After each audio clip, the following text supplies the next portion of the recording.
Hello everyone and welcome to another episode of the McGonagall Boxing Podcast. Let's get straight down to it. You can follow me on Instagram, YouTube, Facebook and Twitter, the McGonagall Boxing Podcast.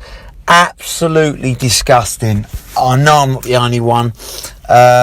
Typical, the only one that remotely defends his decision is the knobhead himself, Cole Froch, who's just looking for attention because he's irrelevant these days.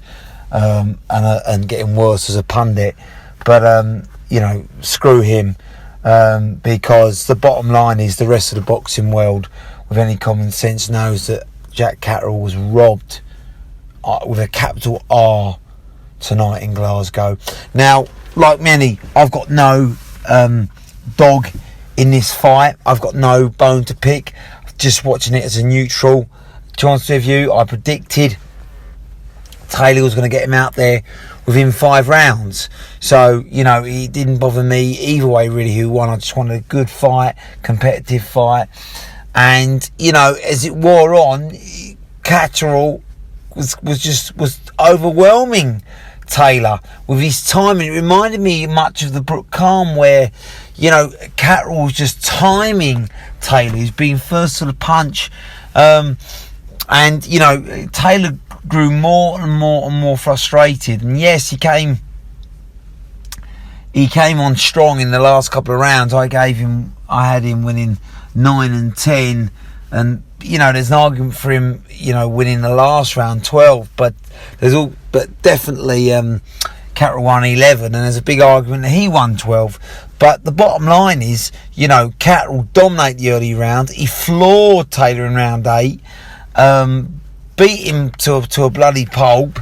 Taylor's eye is shut and bloodied and damaged, and ultimately I think round 3 was Taylor. I gave Taylor that round, but the first 6 rounds were one-sided, and Catterall pretty much was in kind of control.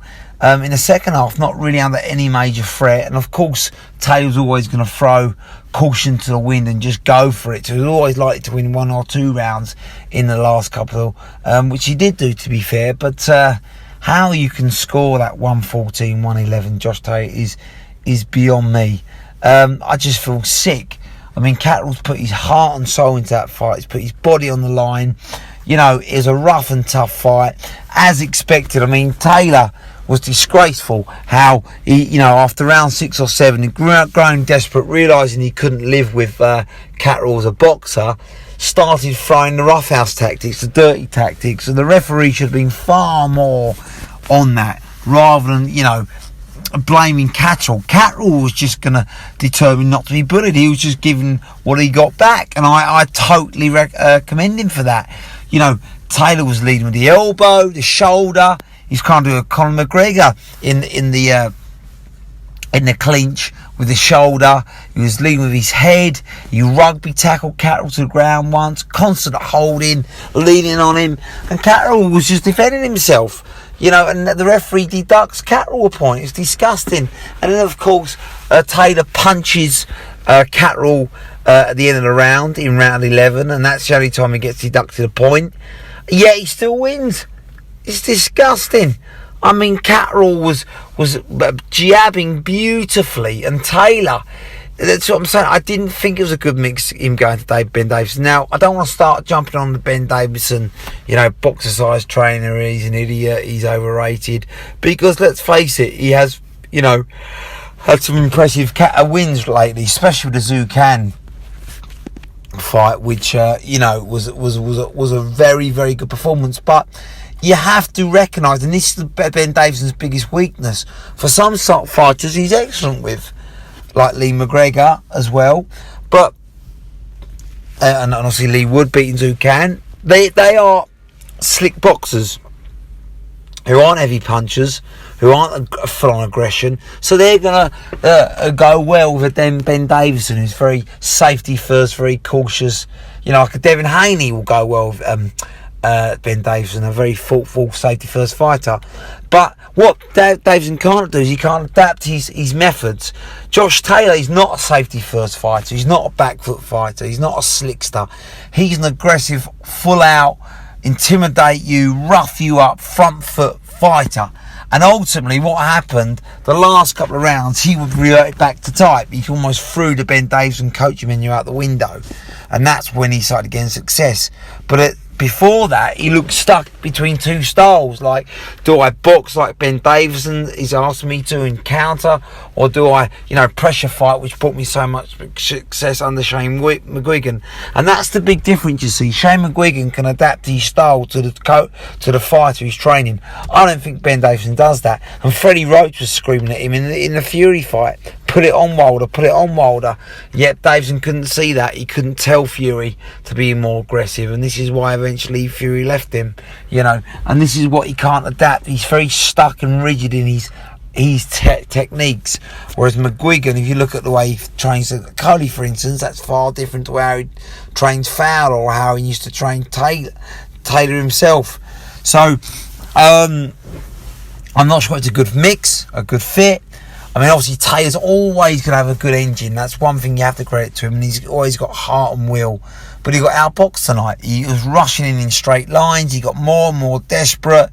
He had a little bit of success to the body. But what impressed me is Catterall would then go straight back to the body himself. Josh Taylor's not used to that. So he didn't have much defence against that.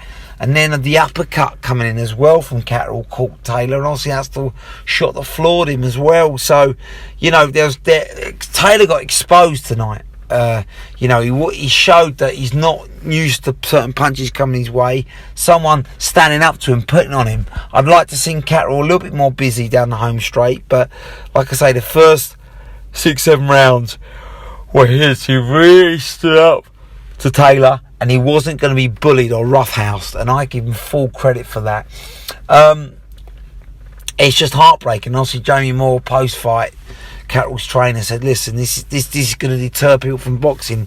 He says, "Catterall, what more could he do? He's put his body on the line. He's come to Scotland. He's survived headbutts and elbows and rugby tackles and constant pressure from Taylor, and he's got been robbed. He's got done with robbery." And even the judge that gave it to Catterall only scored 113, 112. I had it 7 rounds to 5, but obviously with a 10-8 round. So clearly a 3-point swing for Catterall. But I can also make an argument for 8-4. Taylor didn't get going till the second half. Only when he reverted back to his old style did he get any success. But it was the timing, it was the defence from Catterall, spinning it off. And I feared for him in round 3. It looked like Taylor had got to him in round 3, but to come back in round 4 himself and go to Taylor's body that no one's ever really targeted before. Smart fighter, seemed to parry a lot of Taylor's shots and parry and counter all night long. So Jamie Moore, Catterall's training, does a lot of credit for that. Training him in that way, and obviously reading Taylor's technique where he kind of rushes in with his left hook, and he can be countered. So, but it was the jab that set everything up for Catterall, and he didn't take a backward step. He held the centre of the ring and dominated and dictated for large parts. So spot on from Team Catterall. Taylor was no question about it. Him and Ben Davison were the second men to in the ring tonight. They were not the best. They got schooled, and it's now to call that a Josh Taylor win is disgraceful, and it will go down as he's an unbeaten fighter, but he's not. He lost that fight tonight, and a lot of the boxing world are speaking out against it. Cole Frampton, Dillian White, they're disgraceful. Terence Bud Crawford, who obviously Taylor's looking for a super fight, is now laughing. Teofimo Lopez posted, "Easy work." These guys will not take Taylor seriously now, so he's got a lot of rebuilding to do. I know he was tight on the weight, he struggled on the weight, you could see he looked gaunt, he didn't look well, but moving up, he's got a lot to do. I'm very disappointed that he denied giving the Catterall an immediate rematch. That would be an honourable thing to do from Taylor. Clearly, in my view, he knows the Catterall's all wrong for him stylistically. He's tough, he's durable, and he's a slick boxer who can time him. So he doesn't want any part of it. He wants to move up. But let me tell you, even moving up and trying to dethrone one of the world champions like Spence or Crawford, fighting like that, you're in big trouble. It was disgusting tonight. I think there needs to be a pill. I think Boxer, the co-promoter with Top Rank, of course, Top Rank are not speaking out, but Boxer are. There needs to be an appeal, an inquest. You need to speak to the judges who scored it for Taylor, and hopefully Catterall will get his rightly deserved rematch, because tonight was one of the worst boxing decisions I've seen on British soil ever. And I called it. I said, listen, they're going to call this a draw. A Scottish fighter, a unified champion, a hero in Scotland. Are they going to give it to an unknown English fighter? They're not, are they? And I knew this would happen. It's disgusting, it has. He's ripped a kid's dream from him, and I can only hope now that the proper procedural methods are carried out as Boxer promised, as Adam Smith promised from Sky, and we get a fair case and we get an immediate rematch, because make no mistake about it, Catterall won that fight tonight and he got robbed by the judges. He deserved to win, and he deserves to be a unified champion of the world.